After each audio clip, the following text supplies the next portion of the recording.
You're listening to Steph's Case Files, Truth Be Told. And tonight, we're digging deep into a troubling case that spanned nearly 2 decades. The case of Joseph Dalton. Why have we failed to see the heart of freedom still bleed? What you are about to hear is not just a list of complaints. It's a pattern of behavior. A pattern that was ignored, dismissed, and allowed to continue for years.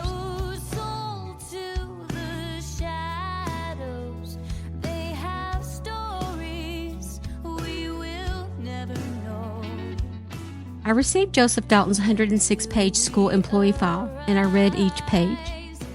We are going to deep dive on each accusation, comparing his statements to the truth, and learning just what the Blount County school system was doing and when they weren't looking. It all starts in 2005. Teachers and parents quietly started expressing concern about Dalton's behavior during PE class. Nothing formal, just whispers. They said he was touching students inappropriately. Dalton denied it all. He said that the only contact he ever made was instructional. But staff members said otherwise. They saw the way he singled out certain kids.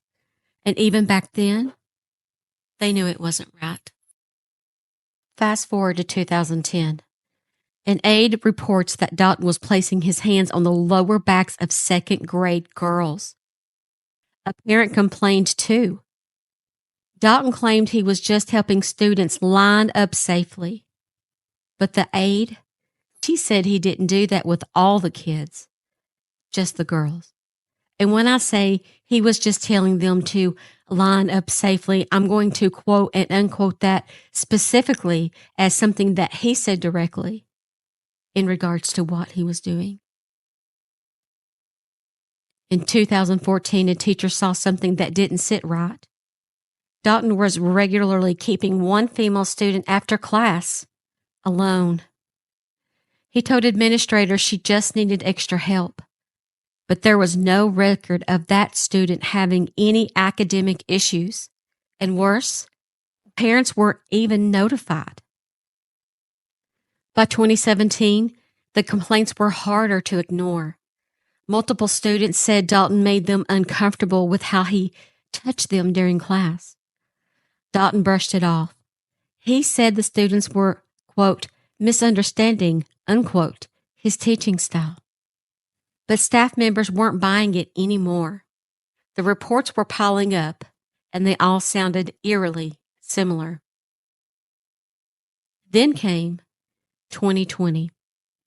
A student said Dalton touched them on the waist while they were alone in a locker room. Dalton's explanation? He was redirecting the student. But there was a problem. He wasn't even supposed to be in that room alone with the student. That was a clear violation of supervision policy. And finally, 2023. After years of complaints and informal reports, a formal accusation was filed. Dalton was suspended, and then he resigned. Even then, he claimed he had done nothing wrong. He insisted he had no history of complaints. But his personnel file tells a different story, one filled with nearly 20 years of warnings, whispers, and red flags.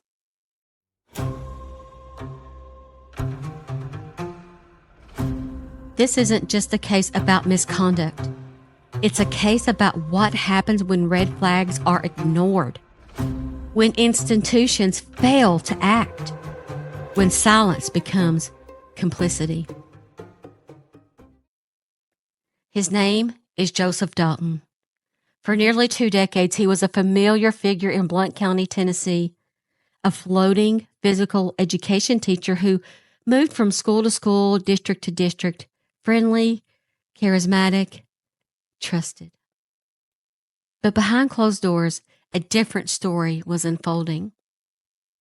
Over 80 students, multiple schools, and the same whispered reports, quote, He touched me, unquote. Quote, he made me uncomfortable, unquote. Quote, why didn't anyone do anything, unquote. Today, I am not just telling you what happened. I'm showing you how it happened and how the warning signs were overlooked again and again. 2005, Carpenter's Elementary. Now, I must note that my own children went to this school during this time. This is why this is extra close to me, because it could have been them. At Carpenter's Elementary, there were no formal allegations and no disciplinary forms, but that doesn't mean that nothing happened. That year, a teacher, who we will call Miss Carter for the purposes of this podcast, made an entry in her personal notes. It read, quote, Mr. Dalton touches the girls too much. Not in obvious ways, not slapping or hitting, but soft touches. Hands on the waist, on the back, during lineup. The girls freeze up when he does it, unquote. She didn't report it. Why? Because as she later told investigators, quote, you just didn't file complaints like that unless you were absolutely sure. You didn't want to be labeled as starting drama, unquote. And Dalton, he was likable, helpful. He offered to stay late. He remembered kids' birthdays. He shook hands with the dads and charmed the moms. But behind that charm, more and more staff were seeing something that they couldn't ignore. One of the earliest red flags was the gender imbalance. Dalton always chose the girls to be his, quote, helpers, unquote. Girls to run equipment, girls to lead stretches, girls to stand near him at the front of the gym. By 2006, a teacher at Montvale Elementary wrote in a classroom email, quote, he's always hovering near them. One girl told me she didn't like how he whispers things in her ear. I asked her what he says, and she said, just nice stuff, but it makes me feel weird. That girl was in 3rd grade. Still, no formal record, no parent called, no note to the principal, just another whisper in the hall. 2007. Dalton is now assigned part-time at Rockford Elementary. A parent, a mother of a 2nd grader, calls the school office. She doesn't file a complaint. She just wants to talk. She says her daughter keeps saying that she doesn't want to go to gym class anymore, that Coach Dalton makes her feel uncomfortable. The secretary jots down a note. It ends up in Dalton's file, buried beneath insurance forms and an evaluation checklist. There is no formal follow-up. Dalton is asked informally by the principal if anything happened. According to internal notes, Dalton replied, I have no idea where that's coming from. I run a tight class. Maybe the student just doesn't like gym. But in a staff meeting 2 weeks later, a teacher quietly asked, why do we always get parent calls about that same guy? Gee, I wonder why. In 2008, a kindergarten teacher walked into the gym early from recess. What she saw would stay with her for years. Dalton was crouched next to a little girl, whispering. His hand was on her lower back. When the teacher entered, he stood up quickly and backed away. Later that week, she approached him. She said, hey, just so you know, it didn't look great what I walked in on the other day. Dalton's reply, oh, come on. You know I'm just keeping them in line. That one's a little squirmy. Got to keep her focused. He laughed. She didn't. Instead, she made a note in her planner. Keep an eye on Dalton. Here's the hard part. This wasn't a case of someone everyone hated. Dalton had friends in the schools. He brought in snacks for the staff room. He chaperoned field trips. He complimented students in front of parents. And that made it harder to speak up. A PE teacher from Prospect Elementary later told investigators, quote, "We didn't want to believe it. We thought maybe he was just more affectionate, more relaxed with the kids. But there were just too many moments, too many things that just didn't sit right." Even an administrator noted early on in a 2009 review, quote, "Coach Dalton is well liked by students and staff. Minor concerns have been raised about how often he selects the same students as helpers. Worth monitoring. Worth monitoring." That's what they said. But that's all it was just everybody looking at each other and monitoring. In hindsight, nearly everyone who worked with Dalton during those years said the same thing. Quote, "I should have said something," unquote. But the system wasn't built to listen. Not then. There was no policy for documenting discomfort that wasn't criminal. No formal training on grooming behavior. No clear pathway for teachers to elevate small concerns without fear of backlash. And Dalton? He kept floating. To the next gym. To the next lineup. The next little girl whose shoulder he squeezed. The next little girl who said it took just a little bit too long. It's interesting to note that Dalton's father is on the school board committee and actually even attended a meeting involving accusations one time. I just couldn't believe what I was hearing. Now I'm going to take you into the early 2010s, a time when more people began to speak up. But as the volume of concerns increased, the school district's response stayed the same. A part-time instructional aide named Maggie had been working alongside Joseph Dalton in the gym for several months. She was responsible for helping kindergarten through third grade students during PE. From day one, something stood out. Maggie began keeping a journal. In one entry dated March the 12th, 2010, she wrote, quote, "He always touches them on the lower back, always the girls.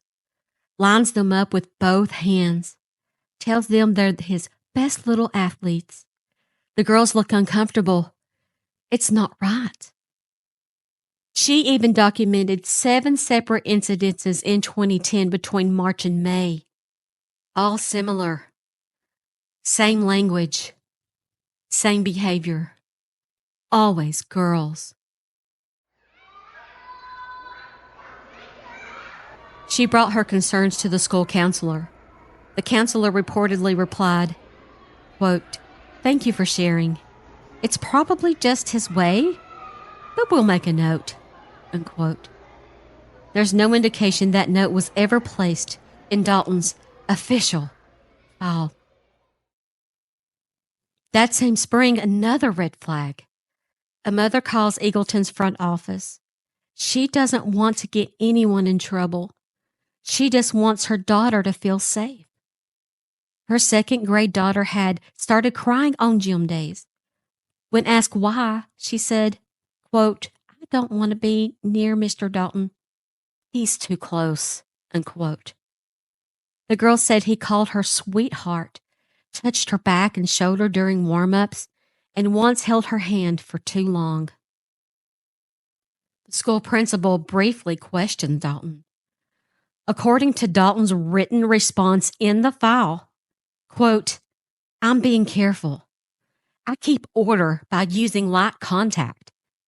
Hand on the shoulder or the back to keep students in line. I never single anyone out. Maybe she just misunderstood my intention," unquote. But when you compare that to Maggie's journal, the aide who had been watching him for weeks, she wrote, quote, He never touches the boys, only the girls. It's not discipline. It's selective and inappropriate." Unquote. Still, nothing happened. In the fall of 2010, Dalton was quietly reassigned to Rockford Elementary. Official reason? Staffing adjustments. But internal emails between two administrators point to a clearer picture. One said, quote, "Another parent call at Eagleton. That's 3 since March. Maybe best to move JD to a different location for now." Unquote. No documentation of wrongdoing. No parent notification. No review. Just a clean slate. And it wouldn't be the last time. At Rockford Elementary, things didn't improve.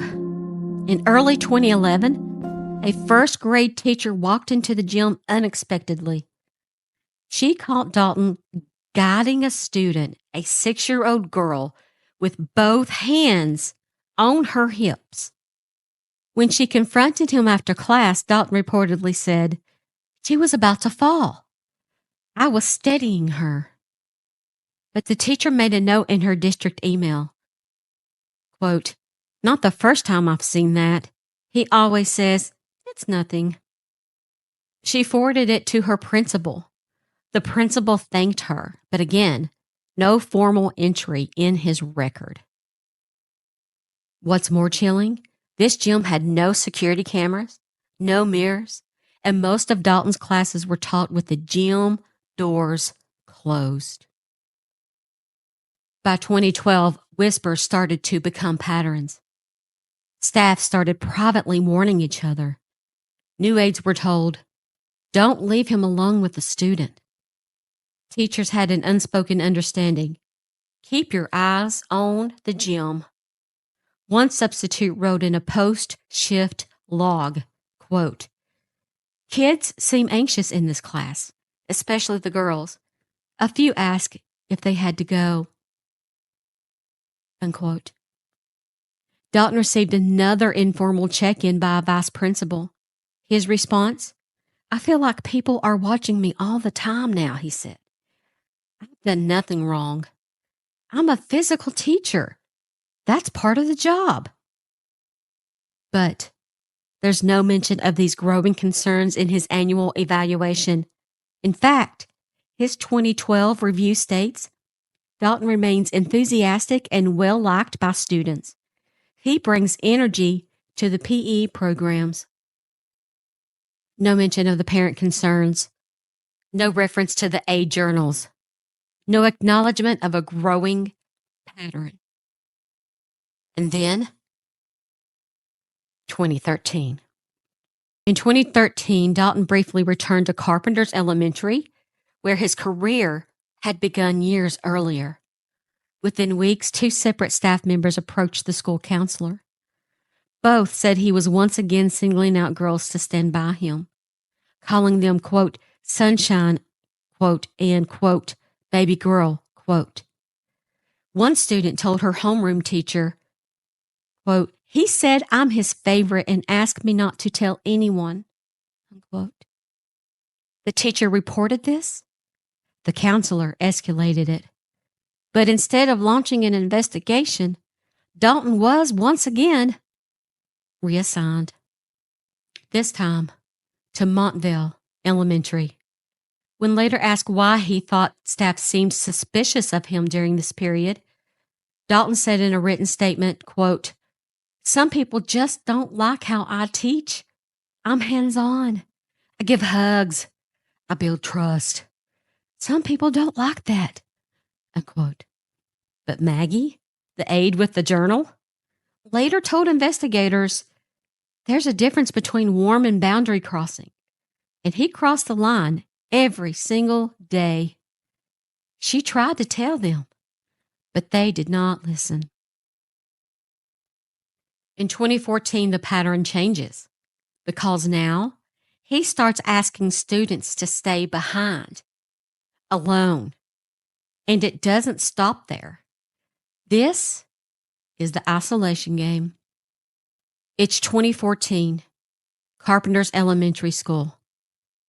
A fifth-grade student, we'll call her Emma, is seen lingering after PE class multiple times. Not just a minute or two, 15, 20 minutes, after the other kids have left. One day, another teacher notices and steps in. Emma is sitting on the bleachers. Dalton standing nearby. When the teacher asks what's going on, Dalton says, quote, just chatting about sports. She wants to get more involved, unquote. And that seemed odd. Emma wasn't on any sports teams. She hadn't even shown interest in PE before. The teacher files an informal report with the assistant principal, citing concern that Dalton may be keeping students alone in the violation of direct supervision policy. Dalton is spoken to, but not formally reprimanded. His explanation? She needed extra encouragement, he said. I'm helping her come out of her shell. No parent was contacted, including me, mind you, as my daughter went to Carpenter's Elementary during this time. No behavior plan was ever documented. No counselor referral was made.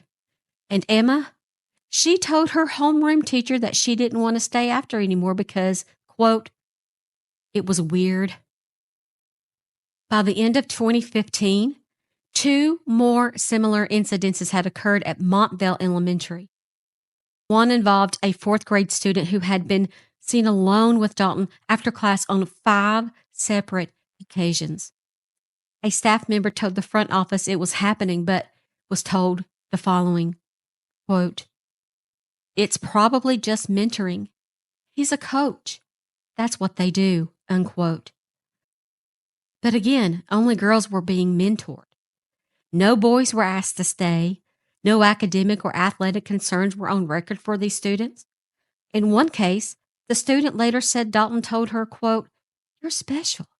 I see something in you.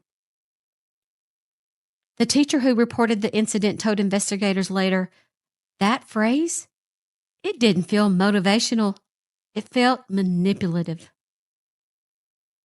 In 2016, things escalate further. At Rockford Elementary, Dalton begins holding unofficial fitness mentoring sessions before school. These weren't listed on any official schedule. In fact, he quoted them as being called, quote, fitness mentoring, unquote. What is that? There was no parent permission slip, and they weren't run through the office. But somehow, 3 female students were going regularly. Parent found out when her daughter mentioned going to the gym early to help coach. Mother called the school and demanded answers.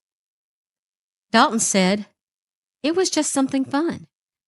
They volunteered. It wasn't a class, just a little warm-up before the day starts.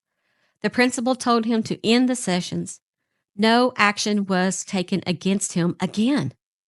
There's no indication parents of the other 2 students were ever notified at all. Later that year, a school counselor, we'll call her Miss Green, finally put it in writing. She submitted a formal observation summary that said, quote, there is a noticeable pattern in Mr. Dalton's student interactions. Reports from staff and parents suggest he frequently isolated female students, offered praise that borders on personal, and spends time with them outside structured class activities. This behavior raises concerns.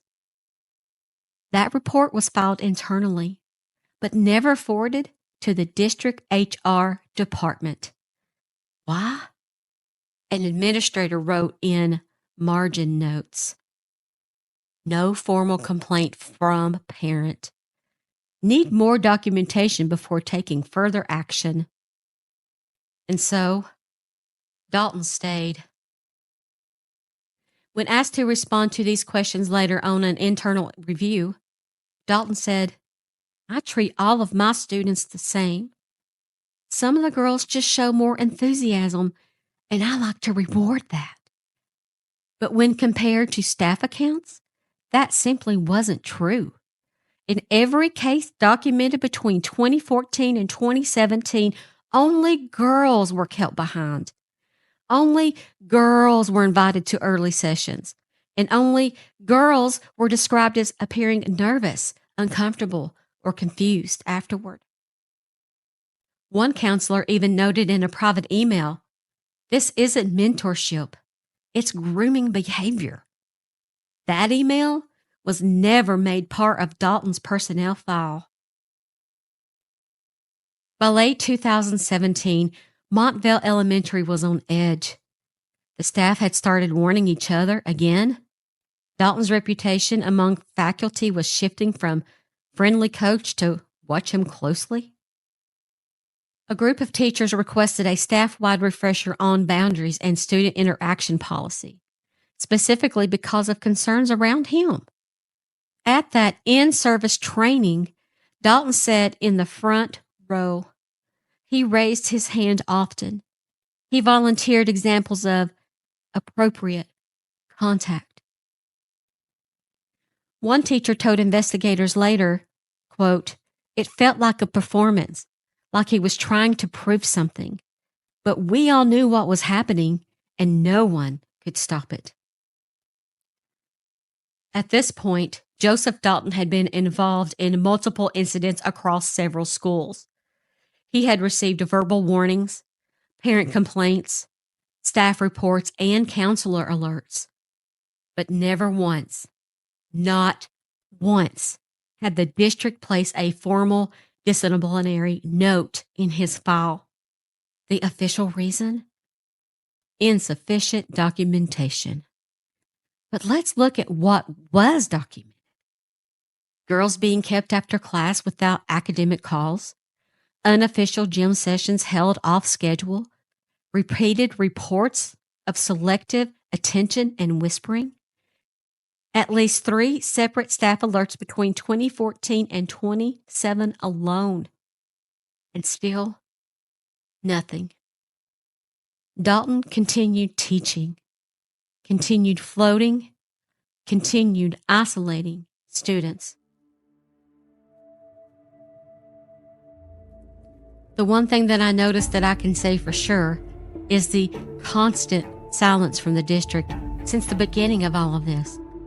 But starting in 2018, that silence was broken. Broken by the students themselves. They began to speak up, and what they said can't be ignored.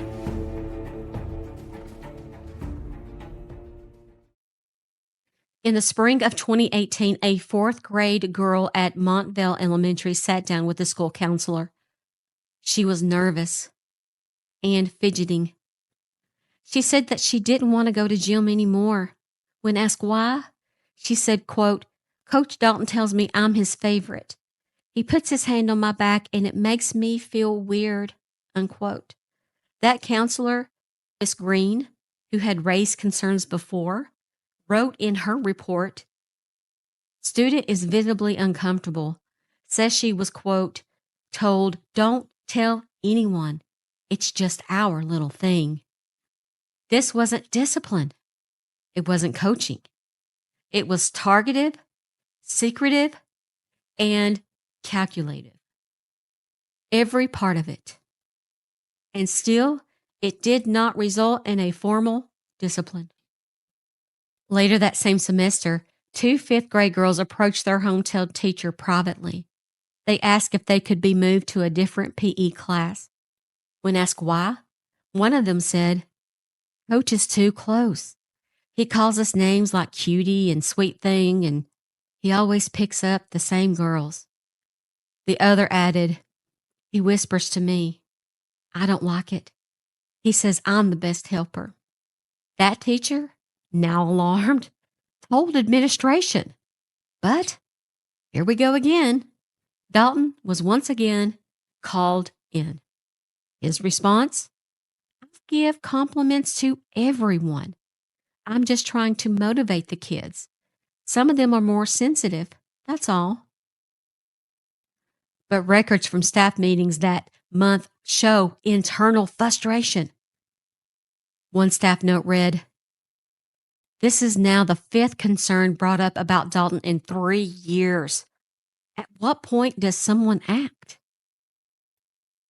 It's September 2019 now, and a student tells her parent that Coach Dalton touched her waist while she was getting her backpack from a locker during gym class. The locker room was supposed to be off limits to teachers during unsupervised student time. According to district guidelines, faculty shall not be alone in locker rooms or restrooms with students at any time unless for an emergency or in direct view of another adult. But Dalton had entered the room alone, and when questioned, he said, "He was wandering around. I told her to get back with the group. I guided her out." But the student told her mother something else. She told her mom, "He grabbed me by the waist and said, 'You're always wandering off. I need to keep you close.'"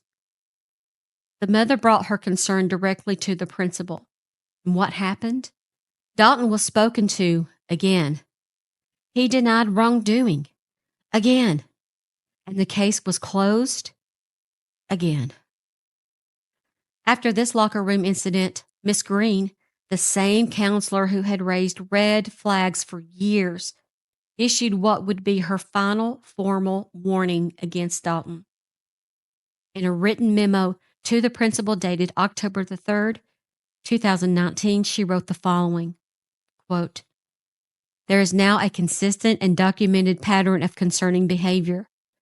Reports from multiple students over multiple years described inappropriate contact, verbal overfamiliarity, and boundary violations. It is my recommendation that this be escalated to central office. There's no record showing that it ever was." Miss Green, she left the district in June of 2020. So let's stop for a second and look at something shocking. In 2020, the same year as the locker room complaint and multiple student reports, Dalton received a, quote, "satisfactory," quote, "performance evaluation." The report reads, "Mr. Dalton maintains strong rapport with students. He is enthusiastic and committed to fitness and youth development." But in that same year, a parent contacted the school about inappropriate comment. 2 girls asked to be moved out of his class. A locker room boundary violation was reported, and the counselor issued a written memo urging escalation. So how did it pass? The incident had ever been entered into as a formal discipline. And so his file, the one HR could see, looked clean. That's how abusers stay in the system. By the end of 2020, the Whisper network was no longer contained to classrooms. Parents started talking. One mother wrote a post in a private Blount County parent group. "Has anyone else had issues with the PE teacher who moves around a lot? Something about the way he talks to the girls makes me uncomfortable." Within an hour, it had 27 replies. Most were anonymous, but the stories echoed the same themes: whispers, touching, favoritism, early morning sessions, after-class chats. The district never formally addressed it, and Dalton at the time was assigned to his final rotation back to Montvale Elementary. When confronted in early 2021 about the mounting student reports, Dalton gave a brief written statement that goes as follows, quote, "This is getting ridiculous.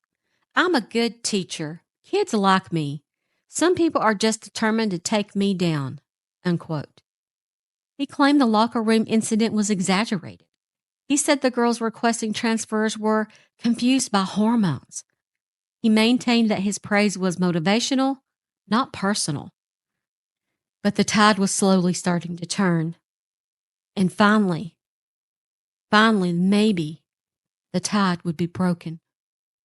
Through all of this time, no charges, nothing, not a single thing stuck. Until a 10-year-old girl decided to write it down, not in a report, not in a complaint, but in her own journal. And when her mother read what her daughter had been holding inside, she went straight to the principal's office. This is the moment it all broke open. It's early September 2023, Montvale Elementary. Joseph Dalton is back in the gym, the same gym where students had previously asked to be removed from his class, where complaints had stacked up silently in inboxes, where eyes had been watching but no action had been taken. To most, he looks the same, high-fiving kids in the hallway, offering smiles in the drop-off line. But in one household, something is very, very, very wrong. A mother, we'll call her Allison, finds her daughter's spiral notebook on the bed, open. Her daughter had been acting differently, quiet, jumpy, dreading PE. She reads the first entry. Quote, Mr. Dalton told me I was his favorite. He always picks me. He put his hand on my back today and I did not like it. Then another. Today, he told me I have pretty eyes. He rubbed my shoulder and said not to tell anyone.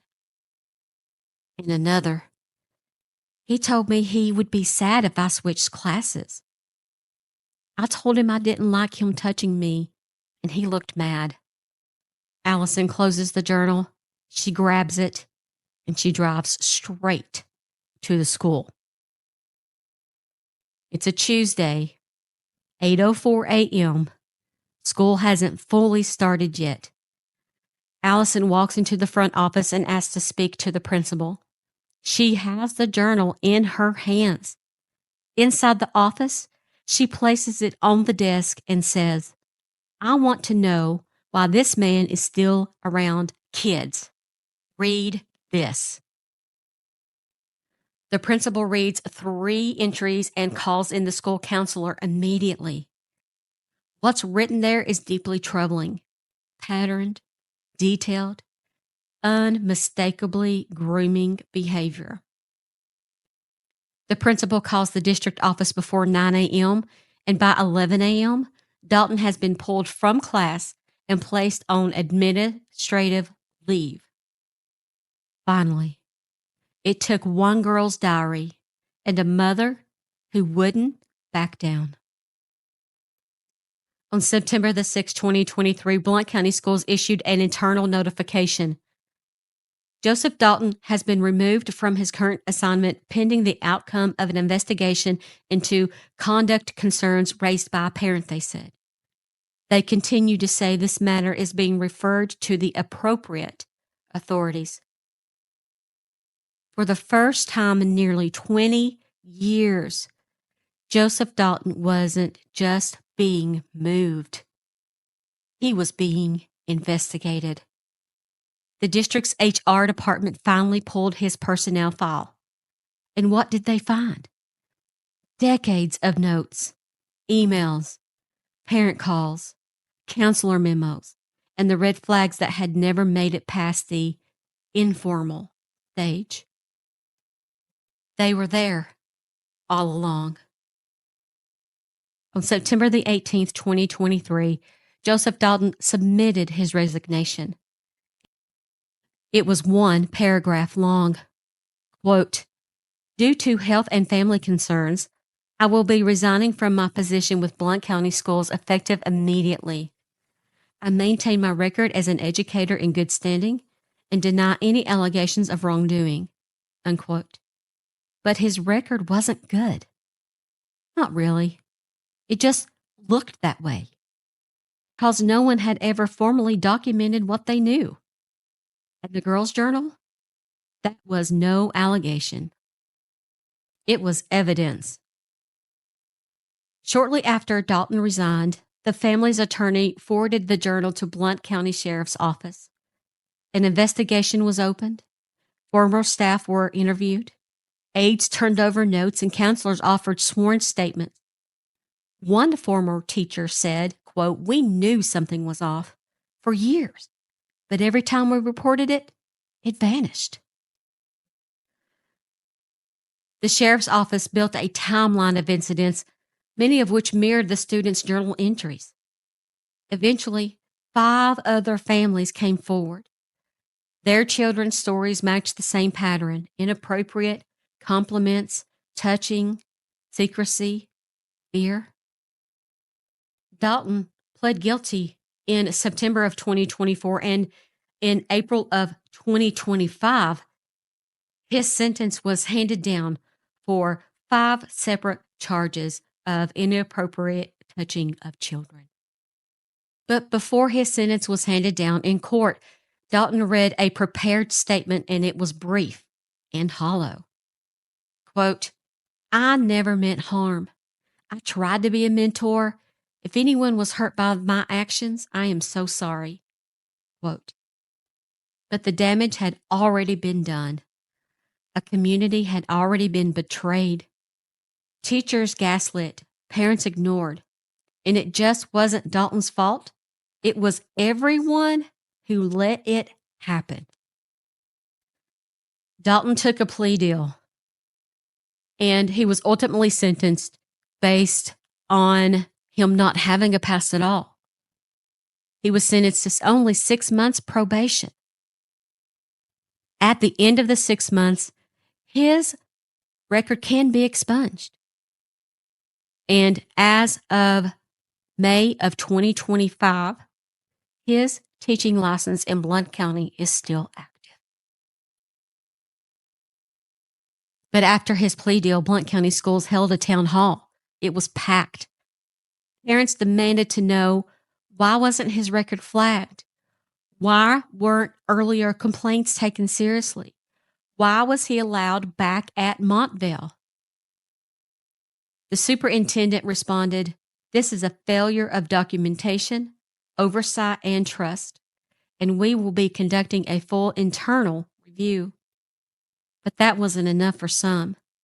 One parent stood up and shouted, "My daughter wrote it down because no one else would listen." How many girls didn't? No one had an answer. The contradictions, the excuses, the subtle rewriting of history itself. Because to understand how this was allowed to continue, we have to understand how he got away with it in the first place. White clouds in the blue. Morning starts anew. When Dalton was placed on administrative leave in September of 2023, he was asked directly by the district HR rep if he had any knowledge of prior concerns. His answer, quote, "I don't know why this is happening. I've never had complaints before. Not once," unquote. But actually, here's what the record shows. In 2010, a parent called Eagleton Elementary saying their daughter was nervous around Dalton. In 2011, an aide kept a journal detailing repeated inappropriate touching during lineups. In 2012, a student asked to switch classrooms because coach whispers too much.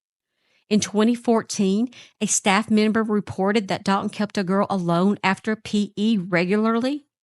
In 2017, a counselor formally requested the district monitor his behavior with female students.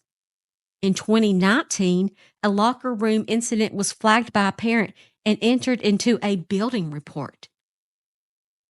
Dalton may not have read those complaints, but they existed. And many were passed up through administrators who, quote, verbally addressed, unquote, them quietly and then just simply moved on. Dalton's most frequent defense over the years was simple: "I treat all of my students the same." But the reports tell a different story. From at least 2005 onward, staff consistently noted that Dalton chose only female students to be helpers or assistants, called them pet names like Sunshine, Cutie, and Sweet Thing, gave physical compliments like pretty smile and nice hair, invited only girls to stay after class or come in early. In a 2016 statement from a Rockford elementary teacher, "I've never seen him pull a male student aside ever. All his mentorships and praise go to girls, always girls. So, was he treating everyone the same? Or was that just a line he used when someone was watching? When asked about the way he touched students, guiding them by the waist, hands on shoulders, lingering pats on the back, Dalton said, quote, "It's part of my teaching style. I'm physical. Keeps them on track." But there's two problems with that. First, multiple PE instructors in the district use non-contact cues to direct students. Clapping, hand signals, verbal commands. Second, aides and teachers reported that the physical contact didn't appear functional. Here's what a 2018 aide wrote. Quote, "He didn't redirect students with touch. He stood too close. He whispered compliments. It wasn't about instruction. It was about control." Unquote. And even after staff were asked to avoid solo contact with students, Dalton continued pulling girls aside. That is not a teaching style. That is a choice. So, as complaints started to pile up, Dalton leaned on a familiar strategy that seemed to keep working. "They misunderstand me. I'm being taken out of context." It's a common line and one that can work when things are vague. But the entries in the 2023 journal, they weren't vague. "Mr. Dalton rubbed my shoulder and told me not to tell anyone," the student wrote. "He looked mad when I said I didn't want to be his helper. He said he'd miss me if I changed classes." Those are specific statements. There's no misunderstanding there. And when other students from other years started to echo those exact phrases, the pattern became too specific to ignore. Dalton also claimed, "If anyone had a real issue with me, they would have told me. Nobody ever told me to stop." Except they did. A counselor in 2015 warned him to stop. She told him to stop pulling the girls aside. An aide in 2016 asked him why he never picked boys to help. The principal in 2017 told him to avoid physical contact after parents' concerns. A parent in 2019 requested her daughter be removed from his class, citing behavior concerns. Every one of those warnings was verbal, every one undocumented. So Dalton could plausibly deny ever being told to stop, not because he wasn't warned, but because those warnings were never put into writing at all. Let's read a few side by side so that you can understand where I'm going with this. In 2020, Dalton's evaluation says that he maintains excellent rapport with students. In 2020, the student's log says, "He makes me nervous. I try to stay away in class." In 2016, Dalton's email says, "I don't show favoritism. I treat every child as equal." In 2016, the aide writes, "Only girls are picked as helpers.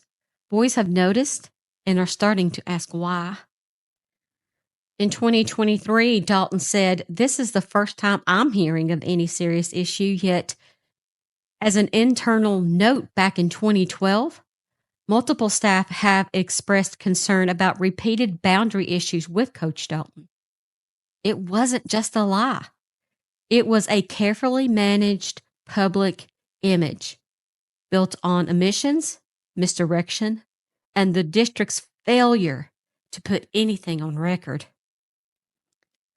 For almost 20 years, Dalton told the same story, that he was misunderstood, that he was just enthusiastic, that kids loved him, and that no one had ever complained.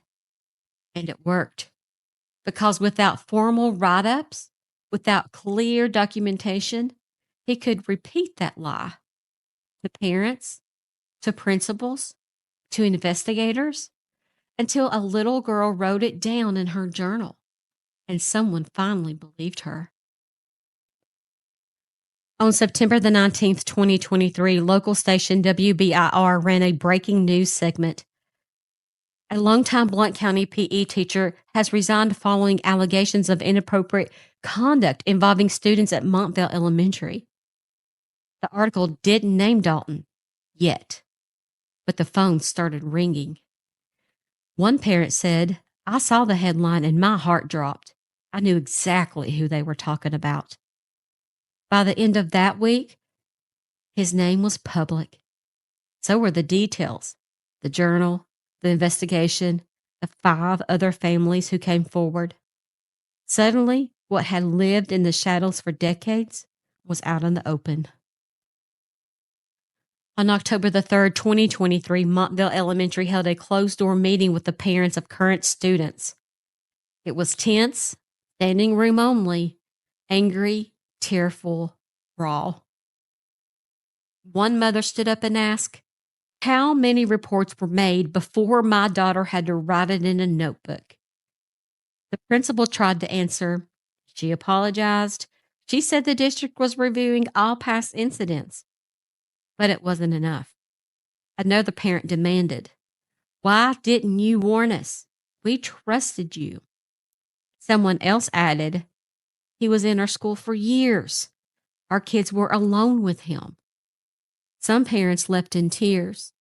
Others stayed behind and exchanged numbers, promising to hold the district accountable. It wasn't just the parents who were furious. Teachers began talking too, some publicly, others privately. One former aide posted to social media, "I reported Dalton in 2015. I kept a journal. I told the counselor. But because I didn't put it in the right form, nothing happened." Another teacher emailed the superintendent directly. "We failed," she said. "We failed," she said, "and we have to admit that if we want to rebuild trust." Still, others were afraid to speak. They worried about retaliation or being blamed for not doing more. But the truth is, they tried. The system just didn't listen. At a Blount County School Board meeting on November the 6th, 2023, things finally boiled over. Dozens of parents showed up. Several brought signs. "We told you something was off. Protect kids, not careers.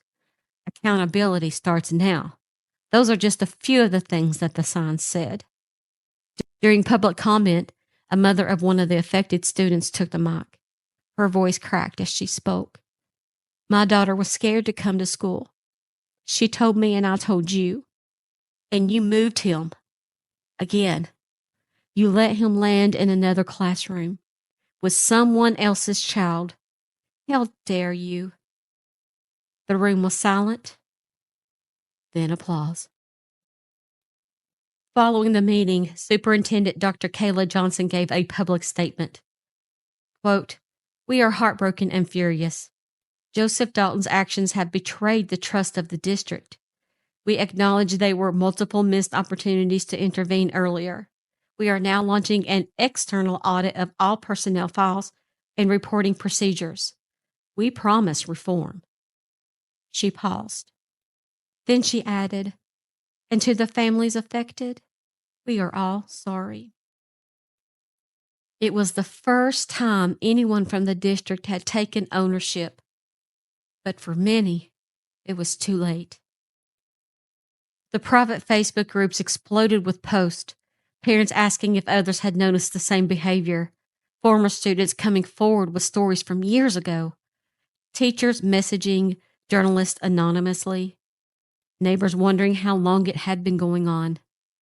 One former student, now 19 years old at the time here in 2023, posted, "He told me I was his best helper too. I never forgot it. It felt wrong, but I didn't have the words back then." Another replied, "Me too. I always wondered if I had imagined it. Now I know I didn't." The truth was spreading, and it wasn't just about Dalton anymore. It was about a system that protected him. But now we know the end sentence. By April, he had entered a guilty plea and was convicted on 5 counts of offensive touching. Completely avoided trial. doesn't have to even register on the sex offender list. And the community still reeling. The district implemented new mandatory reporting procedures. Teachers now undergo annual training on grooming behavior. All physical contact rules were updated. Any student complaint, verbal, written, or otherwise, must now be documented in writing within 24 hours. But the damage, it is still being felt. One parent said it best, the rules changed, but the trauma stays. What is interesting is the original arrest affidavit listed 5 counts, but investigators had spoken with at least 8 families. So, why only 5 charges? One prosecutor explained, "We pursued the cases where there were direct documentation of student written accounts that aligned with the corroborating witness reports. Some cases couldn't meet the burden of proof due to lack of formal complaint at the time." Translation: because the school didn't document so many of those early red flags, prosecutors couldn't prove a pattern beyond reasonable doubt in every instance. It's one of the most tragic consequences of the district's failure to act. Even when victims spoke up later, many cases weren't legally viable. In exchange to pleading guilty to all 5 counts of offensive touching, avoiding a public trial, the court agreed to dismiss any additional uncharged complaints, and he was sentenced to 6 months of supervised probation. And they did not require him to register, and they have not even forbid him from working in schools or around minors. No jail time, no trial, no chance. No chance for victims to testify publicly. So why didn't the DA push for a public trial? A retired prosecutor familiar with this case said, the timeline of incidents spanned decades. Most weren't documented formally. Many witnesses were minors with memories shaped by time and trauma. The risk of acquittal was high. The plea guaranteed conviction, and more importantly, permanent removal from any place he could harm again. It's the hard truth of cases like these. Even when there's a mountain of evidence, if much of it isn't wrote down, formalized, or corroborated immediately, the courtroom becomes a dangerous place for victims. Before sentencing, Dalton was allowed to speak, and here's what he said in full. Quote, "I accept responsibility for any actions that made students uncomfortable. I never intended harm. I sincerely apologize to anyone affected. No acknowledgement of manipulation, no naming of victims, no mention of guilt, despite pleading guilty. Just this vague apology." One mother whispered in court, "He still doesn't get it." The plea deal was accepted, and they said upon final sentencing, the court finds Mr. Dalton guilty on 5 counts of offensive touching. He is sentenced to supervised probation, but then Dalton just exited through the side door. He didn't look at the gallery. He didn't look before, to the side, or behind. He just walked out like nothing ever happened. The district then issued a short statement saying Blount County Schools is reviewing all training and personnel policies to ensure this never happens again. But for many, it will happen again, over and over, in their mind. Some of the parents' children enrolled them in therapy. Others changed schools, and some of them just quietly moved away. One mother said, "My daughter still flinches when a man raises his voice. She asked if it's okay to say no now. She thought she wasn't allowed to say anything before." Another said, "I kept asking myself, why didn't I see it? Why didn't I push harder?"